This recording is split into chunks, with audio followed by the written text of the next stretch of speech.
मार्फत पेट जे पाउना है तू चाहना तू खुदा नूं जाने, तू चाहना तू भेत पावे इस धरती का खालक मालक कौन है, तू चाहना है कि सच्चे खुदा नूं लभे ते सुन फिर तेनू की करना पऊगा।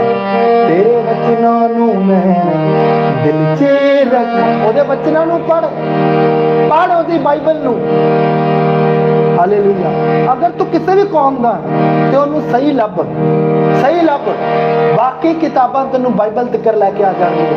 तेरे वचनां नूं मैं दिल च रखां, तेरे वचनां नूं, तेरे वचनां नूं, तेरे वचनां नूं मैं, तेरे वचनां नूं मैं, तेरे वचनां नूं मैं दिल च रखां, तेरे वचनां नूं मैं, तेरे वचनां नूं मैं, तेरे वचनां नूं मैं